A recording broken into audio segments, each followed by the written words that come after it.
Hey y'all, it's Mary Hyatt, and I am so excited you're here for this month's topic, which is all about body connection. But before we hop into today's episode, I want you to know that this month we're going to be tackling an essential question. How important is the body really to helping you live fully alive? Well, I'm here to tell you that I personally think that this might just be the missing link you have been searching for, and you weren't even aware of it. This month, we're going to be exploring the crucial role the body plays in our physical, emotional, and spiritual healing from so many different angles. So without further ado, let's jump into it. Welcome to the Living Fully Alive podcast with Mary Hyatt, here to help you find your authentic voice, learn how to love yourself, and embrace your life. And now, your host, life and mindset coach, body love advocate, and doTERRA Presidential Diamond, Mary Hyatt. Hey y'all, it is Mary, and welcome to our second episode in this month's topic of body connection. Lindsley, how you doing, girl? I'm doing good. How are you doing? Oh man, what a beautiful afternoon. This Hanging is with you. This is my favorite. Yeah. Number one, because we get to hang together. Yep.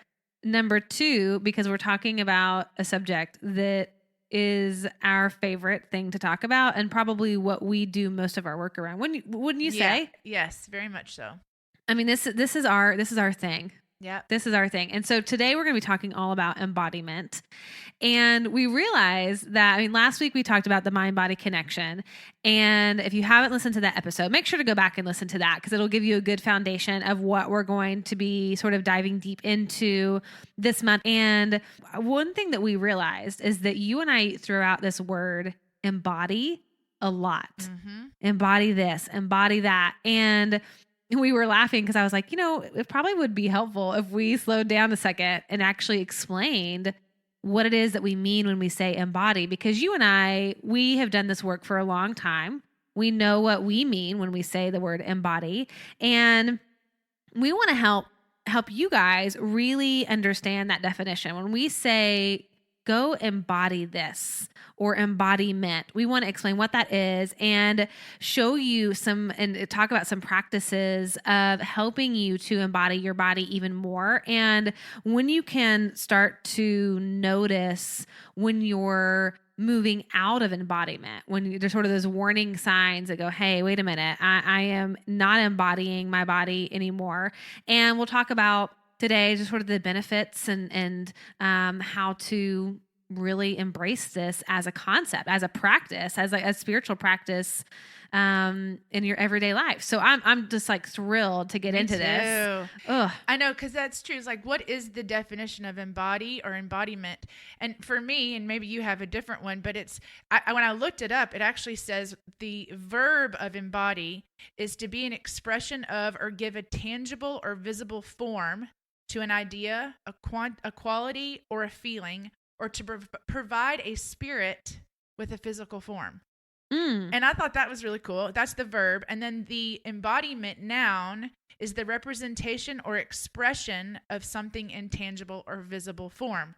So I don't know. My definition of is like being fully present inside of your body. It's like the energy, the spirit of you being fully like present and alive in your body. If you think about it, I don't know about you, but when I see somebody who is fully inhabiting their body, you can tell. Oh my gosh, you can so tell. And honestly, there was a long time when I saw that, because I was so disconnected from my own body, when I saw somebody who was truly in their body, it was very threatening. Yeah. Like, I remember being on a retreat to Nicaragua, and there was this woman on a retreat, and she was the epitome of somebody who embodied life. The way she moved, the way she carried herself, she was dancing. And I just remember being like, oh, she's so full of herself. Like it was really triggering to me. And I, through my own self-work, I realized, oh my gosh, that's so about me, not about her. But now I feel like I have gone through this season of being very intentional about embodying my body. Yes. Because, so I don't know about you, because I think this may be where our stories differ a little bit. So I was raised in a very, very, very conservative liturgical church.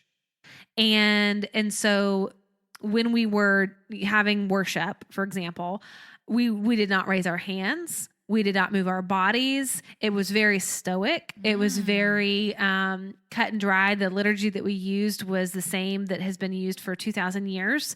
So there was no embodiment in the church at all. There was a lot of beauty. I am so grateful for that. A lot of mystical kind of elements. It was Eastern Orthodox. And so there was elements that I loved about that, but the body was neglected. And so there's this interesting thing when you're talking about like almost taking whatever is in the mind, whatever is felt in the emotions, and then feeling it on a physical level, like bringing it into the body, to the nerves, to the muscles, to the tissue, feeling your feet on the ground, moving your arms. Like I can remember growing up when I would go and visit other churches, the idea of even just like raising my hands was so uncomfortable to me as a little girl. I was terrified of it. And, it's like just 100% disconnected from my body. And then that took on all kinds of new forms as an adult of being disconnected from my body. But it's so powerful once you can get into the body. Well, and to tag on to that, I mean, I was raised in a very conservative, traditional church as well, but we were very charismatic. So we had people like dancing up and down the aisles, right? Right. But I do think it's really interesting because I was also taught, just I think like any religious, that maybe praises the intellect versus the wisdom of the body. That's very Western culture, right? So anyways, I can also remember being taught that my body was carnal. It was sinful. Oh, totally. The flesh is deceitful. The flesh is the enemy, right? And yet we're also taught that in a Christian tradition that we are the body of Christ, that Christ's body was sacrificed for the Christian believers. It's like, it's also very, in one way, you've got this mixed language, this mixed message of, even at the Last Supper, if you think about Jesus, and I know we're getting a little bit on a spiritual kick here, but I'll preach for a second. Go, girl, go. So it's like, even at the Last Supper, what did he do? He broke bread and said, "This is my body. Right. Eat." It was very sensory oriented, This is my blood. Drink, right? So we have all these amazing concepts when it comes to the word body and what that like to embody something. Well, even just like the body of the church, Absolutely. like this is the leg, this is the arm, this is, like even just talking about the different parts of the body that make up the whole body, just sort of the elements of community and how important each aspect of the community is but the analogy was the body. And yet we have literally this fear around the body. It is like so danger, right? Danger zone. Danger zone. And so how interesting that we have spiritual teachings, that we have one message saying that it's all about the body, and yet we also have a religion that is so obsessed with disembodied concepts. Oh, completely. And so no wonder we're so confused about how to show up in this physical form, right? Spirit made visible, spirit and like embodied in something that perishes. And so we're constantly at war within ourselves. I was going to say like what's happened because of this and because of modern culture is that our bodies are our enemies. Especially if you were somebody who has experienced chronic illness, then your body is the enemy. If you were a woman, your body is the enemy. I mean, we talk a lot about body image. We talk a lot about this need to be thin. And so if you do not live in the quote unquote ideal, beautiful body, your body is your enemy. It is the place that houses your urges. And so I mean, at least in our Western culture, we haven't been taught this idea of sort of a mindfulness around our bodies where we feel it. Like how many times have I heard where people will say like, I didn't even know I was in that much pain. Like people walk around with chronic back pain or tension in their bodies and they don't feel it. they're so disconnected, disengaged, numbed out that we don't even feel physical pain until it's really acute, until it is like screaming at us that we have to actually notice it. But it's like, even right now, like taking a pause. So everybody's listening, we'll do it too. Yeah. Taking a pause of just going, okay, let's just scan our bodies for a minute. Noticing in the body right now where you feel tightness, tension, holding, areas of pain, areas of holding. Like, where in your body do you feel a sensation? Maybe do you feel any coolness on your skin or warmth on your skin?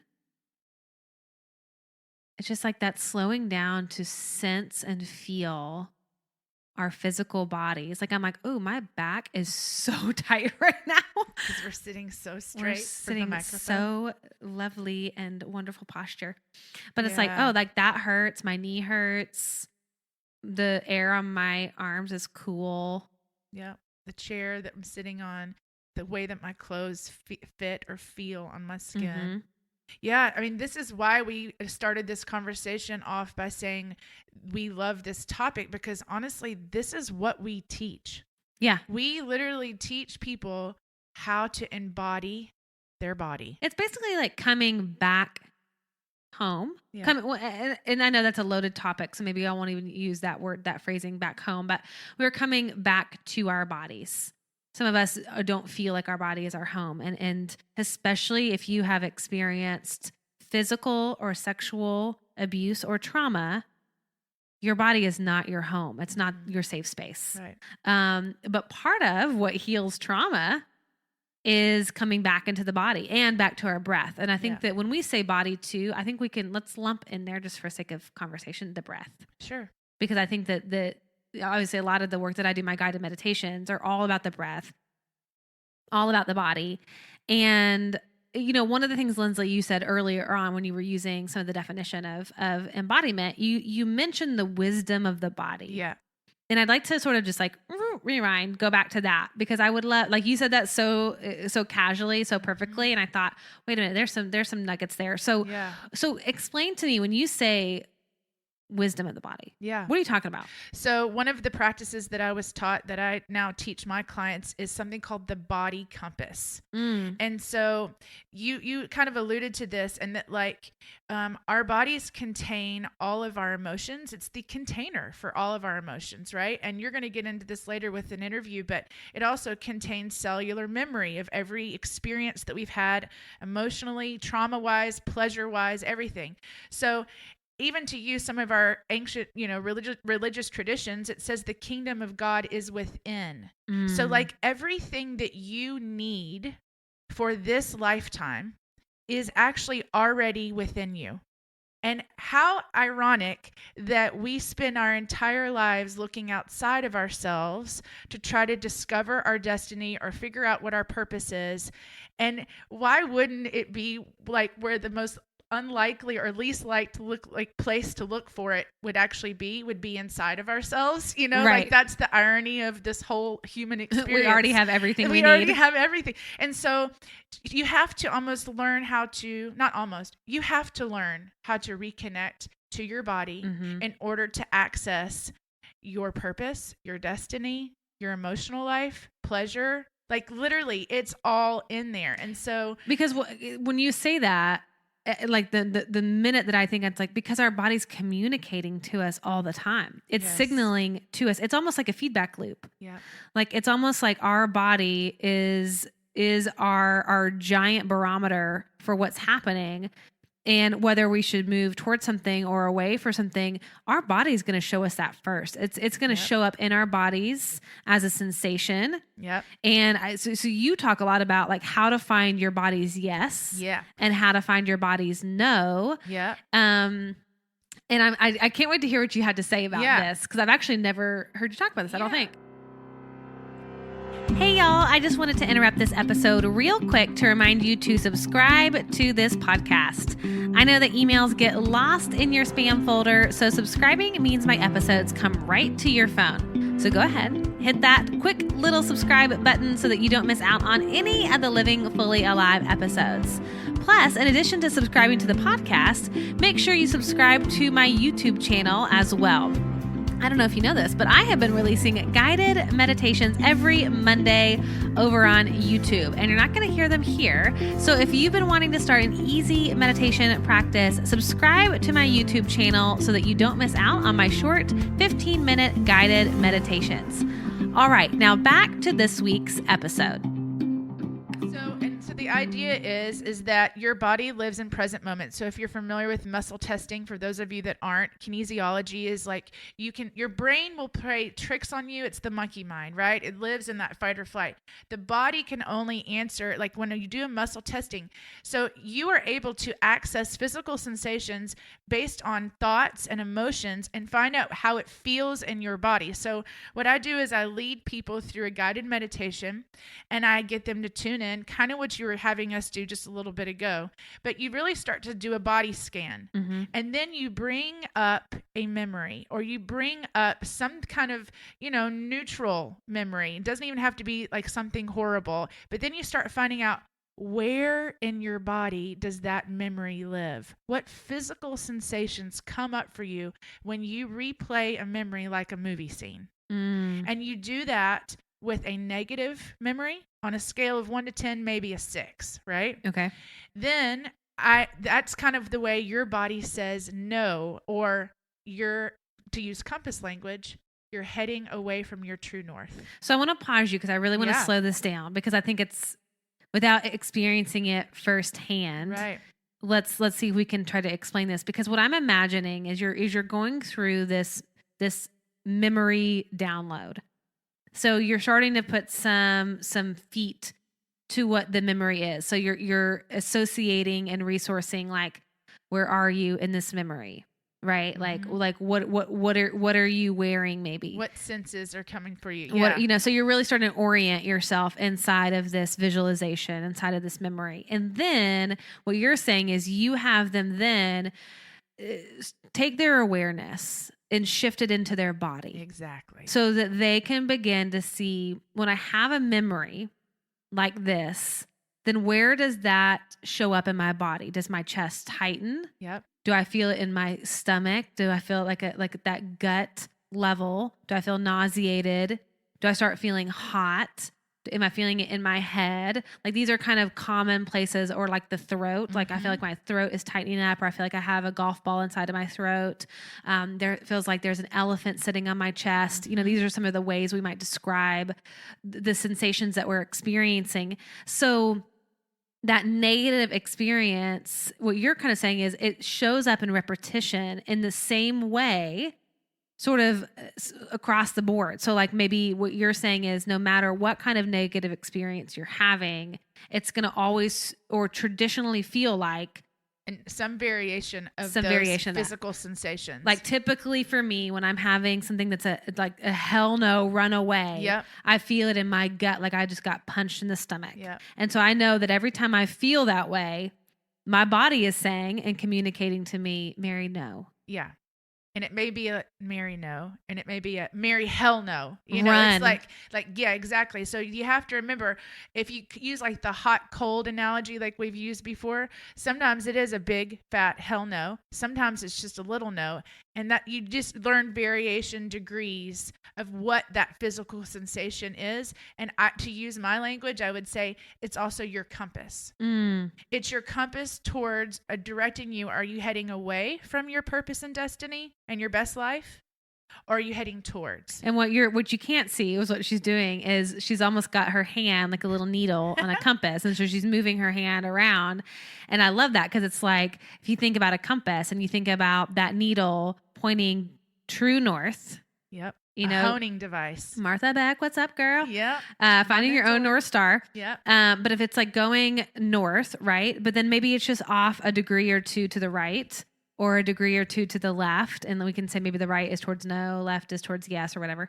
There's varying degrees of what the yes is, but it really can become something that really is helpful in knowing what to say yes to, where to lean in, what to say no to, where to go into self-protection mode. It's like when you're at a point and you're trying to make a decision, it's like check in with your body. What's your body telling you? Because oftentimes we want to rationalize. We're getting into the mind. We want to analyze. We want to, have like cognitive foreplay, and go round and round and round with these issues, when actually a quicker way Tune into the body. is tune into the body. And you have to be embodied to do that. So I'll keep going. Sorry. Yeah. No. I'm pausing there because that's so good. We have to be embodied to hear it, which means we have to recognize our body's language. Yep. We have to almost like its own language. If you think about, learning a different language, our body has a way of communicating. And so to be truly embodied, where this becomes something quick for us, where we're tuned in and we can go, ooh, I felt that as a no, or ooh, I felt that as a yes. We have to understand the subtleties of the communication of our bodies, the language of our bodies. And that comes through practice of just starting to listen, of these mindfulness practices. So this meditation is a way to connect to that language of the body. Yeah. So keep going. No, I'm so glad you clarified that, because then what I have them do is, after we've done what does it feel? What does the negative experience feel like on a physical level? What physical sensations do you experience? Then I move them into, what does a positive memory feel like in the body? And, to use Martha Beck language, for those of y'all that don't know, I'm a certified Martha Beck life coach. She would have like a shortcut version of this body compass called shackles on or shackles off. Do I feel constricted or do I feel expanded? Because sure enough, when I move them into coming up with the positive memory, it could be learning a new language. It could be having a play date with your kids. It could be a new city that you're exploring, or a wonderful meal. It doesn't have to be something huge, right? But when you're able to identify what that feels like in your body, what physical sensations come up, then sure enough, every single time, people usually say, I feel lighter. I feel expansive. I can breathe. I can open. Yeah. Where do you think the word enlightenment comes from? Because that level of, there's a lightness. There's, my yoke is easy. My burden is light, right? There's a truth. In fact, there's a beautiful Chinese proverb that says, you know that you're at the ocean because it tastes like salt. Just like it's truth because it feels like freedom. And so when you're able to identify what real truth is, and I think it's important to kind of clarify here too, that what we're talking about is your true north, right? Like your authentic self, not your social self, not the part of you that literally is trying to fit in or adapt or like just survive. Not the ego. Literally like your true, essential, authentic self. When you're trying to figure out who that person is, truly, I believe, this is a big statement, but the only way you can find that out is by tuning into the body. I could not agree more with you. And I think one of the things that is necessary to kind of know when we're talking about embodiment is that this requires slowing down.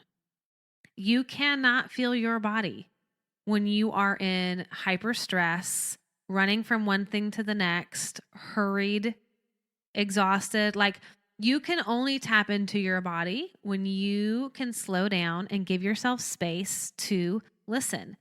And that's why there is so much power in things like meditation, yoga, breath work, where you are taking a pause to experience yourself through your body. And y'all know this story maybe of me, but at my heaviest weight, I was 240 pounds. And that's when I decided to become a Kundalini yoga instructor and go to yoga teacher training. And I had no experience with embodiment. I had no experience of feeling my body. And yoga was my introduction to embodiment and to my breath. And I did not like what I found in my body. I was in so much physical pain that was rooted in deep trauma and emotional pain. And we're going to talk about that next week with our special guest, Dr. Motley. But what's amazing is that through that process of sitting with myself. And you know, Tara Brock, and y'all have heard me talk about her. She talks a lot about this. She'll say, you know, you have tea. You sit down and you have tea with yourself, with your emotions. You commune with yourself. And that's really what's required. I think it's like understanding the importance of why you should even do this. But secondly, in order to do it, you have to take the pause. Yeah. There's no other way around it. No. And that, like you're saying, you have to cultivate that and build that like a muscle. I mean, I know for me, and I've heard you say you do the same thing when I'm in a session, in a counseling session with a client, and they are in their head and you hear them ranting and in fear mode and like all the shoulds, have tos, all that kind of chatter. One of the best ways that I try to interrupt them, and I literally will, I'll be like, pause, tune into your body right now. Yep. Where do you feel this right now? And as much as I can do that, I mean, you have to like teach them. It's like we had to teach ourselves. It's like snapping somebody out of the trance. Yes. Absolute fear, panic, and then tune into the body. Tune into the body. And you're right, because it's almost like one of the things I say often, as Bentley and I talk about this a lot, we say, find your feet. Yeah. And I remember I used to struggle with a lot of anxiety. Yeah. And that was one of the most powerful mindfulness practices that I learned early on, was to find my feet. Yeah. Because the moment that I could feel my feet on the ground, I'm standing here. I'm a human body in this room. And it's like all of a sudden it slows everything down and I can start to recognize, okay, what's real? Because what's been playing in my head, all of that fear, all of that panic, all of that anxiety isn't actually real. It's just the thoughts and sentences in my head. And so when I come back to my body and I feel my feet on the floor, all of a sudden it snapped me out of that crazy looping, crazy spiraling that we get into so often. And so people who deal with anxiety, people who deal with panic, the most powerful thing, you know, it's like you think about parents who do this with their kids and they'll say, take a deep breath, you know, like your kid's having a meltdown. And what do? Okay, take a deep breath. That's good. You got this. Okay, one more. Take a deep breath. Because it's like it gets you into your body and it snaps you out of the trance. Absolutely. And like for me, well, I use that body compass piece also for the positive things too, right? Like when I'm making decisions, the more you're tuned in to what those physical sensations are when you're in anxiety and you're able to kick yourself out of your head and go into the body, then you can also train it to actually be able to make like cool decisions, like great decisions. Like you've got so many options. Which one am I going to do? Right. A couple of new jobs or a new partner, or do I want to I got 10 men lined up to take me on a date. Which one do I want? Let me tune into my body. No, but like, I think it's important. Like, so that was what I was going to say. Like, how do you know what are the warning signs that you are not in your body or you're not being embodied? Like that would be really, I think, a good question for everybody to ask themselves, because if you're so in your head, you don't even know you're in your head. Well, as Tony Robbins says, in your head, you're dead. Exactly. It's like, exactly. I mean, honestly, y'all, there is so much, the effing spiral that happens in the brain. You know, it's like there's a point when you've gone into red zone is what I call it. Yeah. You can't get back. No. I mean, it's like the only way back to sanity is like snapping back into the body. I mean, the brain is just, it can. What are your red flags? I know mine do. Like, go ahead. You share I was yours. going to say, I've noticed sometimes if I have unexpected, like random bruises on my body, it's one of those things like, where did that bruise come from? Like, you know what? Oh my God, I'm so glad you said that. That I can remember times where I'll have a scratch or something. Yeah, I'm like, when did I do somebody that? else will point it out and go, "What'd you do?" Yeah, and you go, "God, I have no idea." See, and it's like, oh, okay, I guess. Another one would be like if I like trip or if I'm like way clumsy. You know, I'm like, I need to get back in my body. Well, I know for me, a big one is when I get dehydrated. Yes. Or if I get really like to the point where I'm really weak. Yeah. Like where I haven't paid attention to my hunger signals and I've just ignored them. And so all cranky, hangry. Yeah. So all of a sudden it's like 4:00 and I haven't eaten because I haven't been listening to my body signals and I'm starving like that's when I know I'm not embodied, because I would have probably gotten that clue at 11 o'clock. Yeah. Hey, it's time to eat, or it's time to drink. Yeah. So that's a big one. One of the big ones for me, and I know you talk about this a lot too, but is like unexpected weight gain. Yeah. Like if all of a sudden I'm like, what the hell? I've just like gained a bunch of weight and I didn't even see it. It's like, where have I been? Right. You know? Yep. Yeah. Let's see. This is like a little game. I'm like, this is kind of fun. I'm trying to think of anything off the top of my head. I'm sure it'll just come to me. Well, interject whenever, but then I think to myself too, it's like, how do I use this in the positive, right? So like kind of going into like, let's say I am fully present. It's like using this concept to literally even notice, what does it feel like when I'm around certain people? Yeah. Or what does it feel like in my body when I go to certain places? Mm-hmm. You know, even just using this concept and not even just like in all areas of your life. Oh, totally. Well, and I like the idea that you're saying the positive, because I'm thinking like those moments where I feel turned on, you know, and I don't even mean just like sexually, but just like energetically, like I have this surge of creativity, for example, but I'm feeling it in my body. You know, and it's like, ooh, that I love that feeling. Like what, you know, it's like figuring out what caused me to feel that way, for my body to feel tingly or to feel incredibly energetic. Yes. Or turned on. I mean, like the big hell yeses, you know, you're saying hell no's, but like sometimes, and I've even heard somebody say, if it's not a hell yes, it is a hell no, but I don't know if that's necessarily true. It's like, there are moments like, for example, you asking me to be on this podcast, it's like a big fat hell yes. Totally. And yet sometimes there's things that are like, maybe like kind of like not hot, but kind of warm. And that's enough of my compass, right? That I can go, I'm going to just keep going in that direction, even though it's not a real, like a major hot. Right. It's not a major cold. Like it's not, to use compass language, it's not south or wherever else. Yeah. It's more north than not. It's warm. Yeah. And that also helps me like know that I'm in a good direction. Does that make sense? It totally. And I'm just thinking like there's a lot of times where it's neutral. Yeah, it's neutral. And you're not getting an answer. Yeah. And that can feel like, oh, what am I doing wrong? And I'm not picking up on this. But to me, that's always a reminder of just pause. Yeah. Just wait. You don't know yet. It's not time yet. It's not time yet. You'll know, but right now you don't. Mm-hmm. And so to kind of just hang. Mm-hmm. Just hang and wait. But it's amazing to think about the body communicating to us in this way through physical sensations. Yeah. And I think that, you know, when I think about embodiment as well, it's like being willing to move. Because if you think, there's some quote, I can't remember what it says, it's like, you're not a tree, you can move. Mm-hmm. I love that. Yeah. You know, because it's like, you know, we don't have actual physical roots that are keeping us bound in one place. And so there's this sort of analogy of remembering like we can move. Yeah. And when we're actually in our physical body, that concept of movement, it's like what I love about yoga, for example, or working out, is that it's an analogy for life. Yeah. It's like, number one, I can do hard things. But number two, it's like, where's the discomfort? Where is the pain? Can I breathe into it and can I soften it? Where do I need to move into a different posture? Where do I need to relax and let go? Yep. When is it time to do shavasana and just breathe and rest?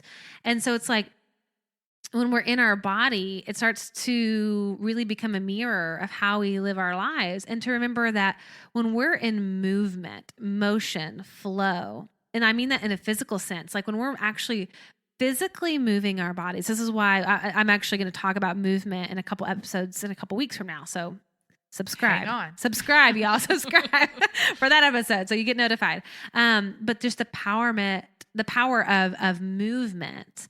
And when we're embodied, we feel the movement. Yeah. Like it's like we feel our feet hitting the pavement, for lack of a better analogy. It's like we can get up, we can move. And we're talking about this from sort of like a, you know, when are you saying yes and saying no through your body and the compass? But it's like what we're talking about is where to move. Yeah. Move forward, move behind, move backward, move to the side, move here, you know, like be able to be flexible, to be able to shift. Being in your body helps us do that. Yeah. And I mean, because I'm thinking a few things is like, yeah, what you're talking about is like having our own honing device or internal navigational system to help us move in any direction we need to in life. It's like helping us navigate that. And then the other thing that came up for me while you're talking is embodiment practices. Yes, I literally just wrote a note because I was like, I want to come to that. Yeah. Totally. And like, for example, just recently I got back from a spiritual retreat in Santa Fe with Richard Rohr. And oh my gosh, Jealous. You guys, I know, I just had to name drop. I'm sorry. But anyways, one of the practices that we did was an entire afternoon of embodiment practices. And and so she had us do all these different movements, like you're talking, to access certain emotions, to actually conjure them up on purpose. Well, we did this. Remember at the workshop I taught last November, right? And I use this all the time in my coaching, and I love that you brought this up because I find that it's sort of a universal practice. Like a lot of people teach this, but it's saying, okay, for example, if we have anger in our bodies, trapped in our bodies, and if we want to access that anger, it's like there is a way to embody it and to feel it and to experience it. And so we did this at the retreat where I had everybody lay on their back, and I said, whatever you need to do to think your way into anger, do.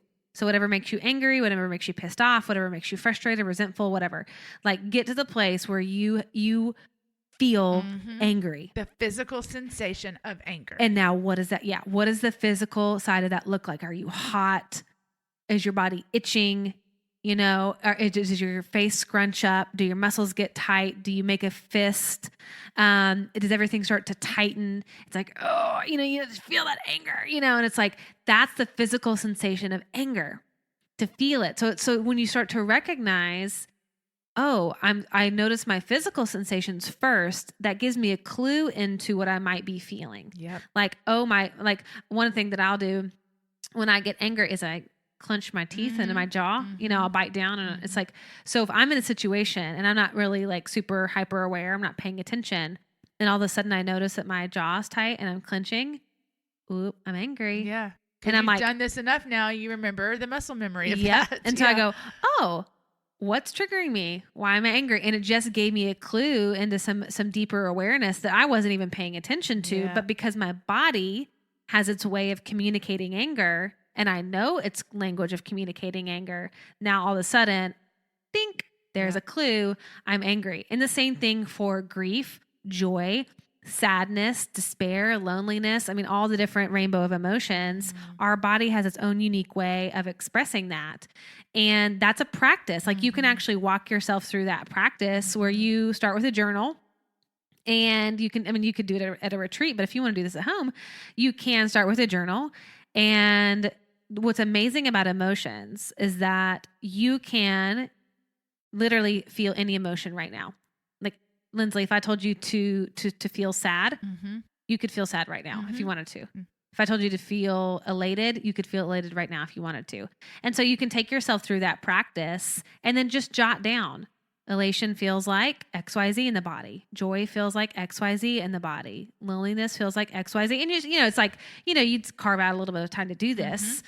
But I think that would be really powerful. It is. And guess what you're saying? That is embodiment. Yep. That right there is what we mean when we say acknowledging the spirit and the essence or whatever in physical form. And so when you're fully embodied in your body, you're able to identify all the physical sensations of what these emotions feel like, because emotions are the human experience. We keep trying to bypass that, I think, in the spiritual community. Right. But it really is. And until you're able to feel those emotions, know how it feels in your body, and then the next piece, which would be is like then moving those out, right? And that's we can probably get into that another time, but that's also it. It's like you have to know what it feels like in there, and then to also be in the embodiment state, you also have to be able to be responsible for that now. Yeah. And then what practices do you have in place so that it doesn't get trapped in the body? And I know Dr. Motley will talk a lot about what happens when there's unprocessed emotions trapped in the body.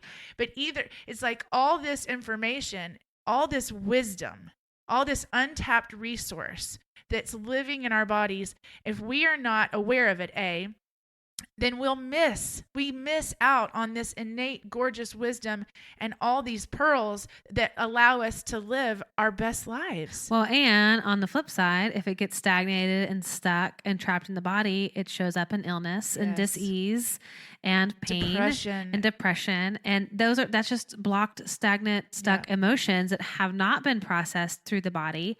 And so being able to freely move again, move in the body, be aware of what these sensations are, but then, like you're saying, being able to move with it. And that's where yoga comes into play. That's where movement comes into play. That's where dancing comes into play. Primal screams, beating, a pillow. We've done our fair share of all of these things. Have we? Yeah. Do we sound like experts? Because we are. These are ways. And I remember, gosh, and like, there can be a fear of this. I mean, it's like, I remember the first time that my yoga teacher had me on all fours, like, that cat cow, where you're shifting your spine like a C curve one way and then the other. And so we were doing that. And then she had us start to circle our hips. Yeah. And we will get into this later, just about like, the different areas of the body and which emotions that they store. But the hips are a very emotional part of the body where we store a lot of our emotions, a lot of trauma. And so I remember moving my hips, and man, oh man, I was like, I instantly had a resistance. And I was like, nope, not doing that, but it was like, because I had stored so much there, and it was almost like scar tissue, that I was all of a sudden starting to break up and to move out. And I just cried. I just broke into tears, and it was really moving. I mean, it was just like such a beautiful way to move it out. We sort of, we had this beautiful music on, and we were sort of dancing and, moving our hips in circles. And it became a practice that was very freeing. And now, I'm still honestly learning how to move my hips. Oh, I was going to say, because like you saying you moved it out, and for us to say, oh, you moved this emotion out of your body, it doesn't mean that it's like gone forever. Like, no. This is a practice, because we have new experiences all the time. Oh yeah. And then you have cellular memory that was connected to traumas that will resurface sometimes. It's layered, right? So it's like, that's why it's called a practice. Yeah.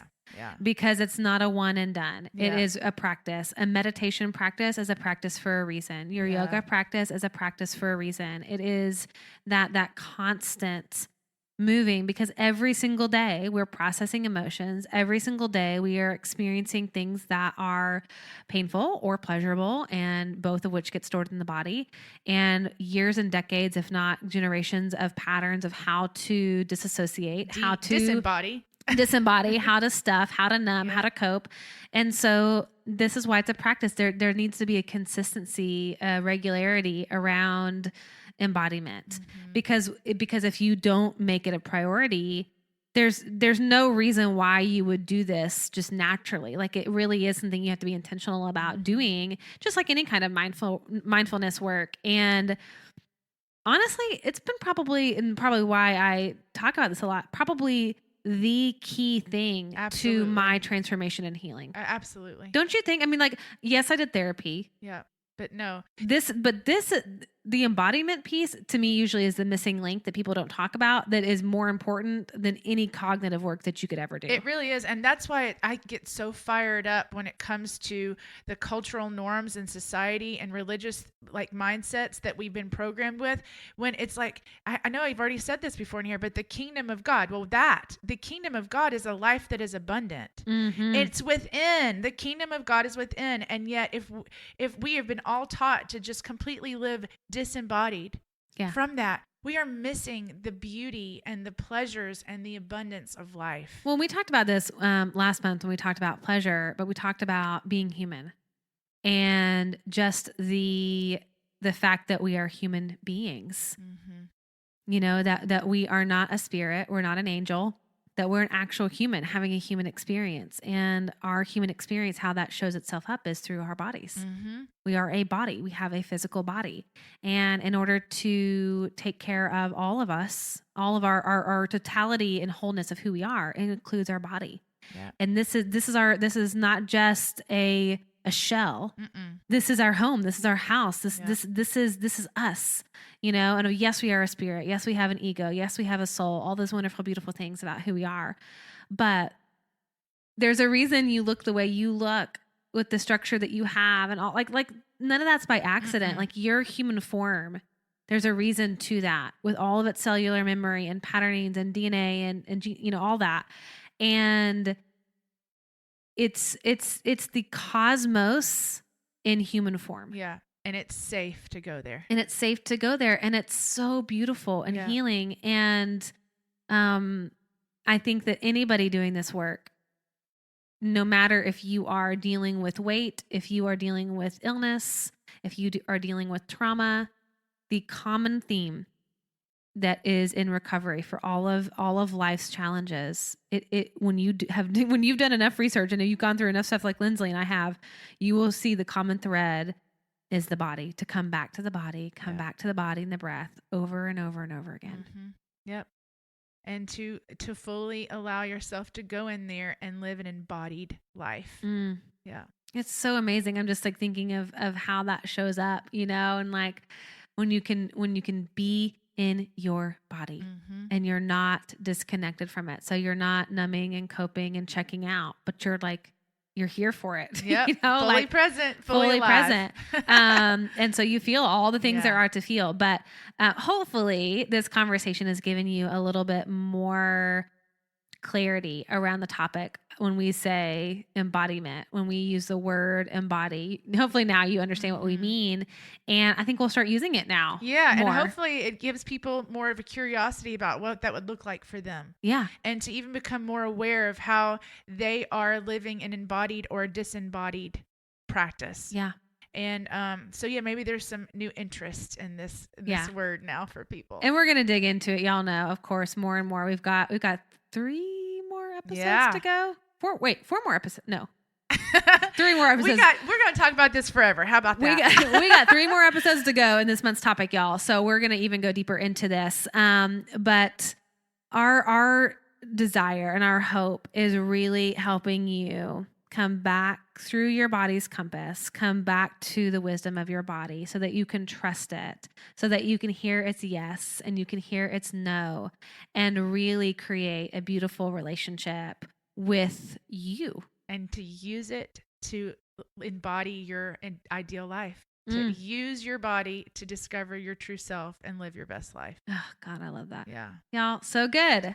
Girl. So good. We're loving it. Love it. Love it. All right, y'all. Well, we will see you next week with our very special guest, Dr. Motley. So you're not going to want to miss that conversation with him. But until then, remember that the purpose of life is to be grateful, to be great, and to be full. All right, y'all. See you next week. Bye. If you loved today's episode, make sure to share it with your girlfriends and invite them into the conversation of this month's topic of body connection. And if you want to keep the discovery journey going of living more fully alive, check out all my past episodes from this podcast over at maryhyatt.com/show. Plus, you'll be able to grab the show notes for this episode along with the essential oil recipe of the month. Again, that's maryhyatt.com/show. All right, y'all. See you next week.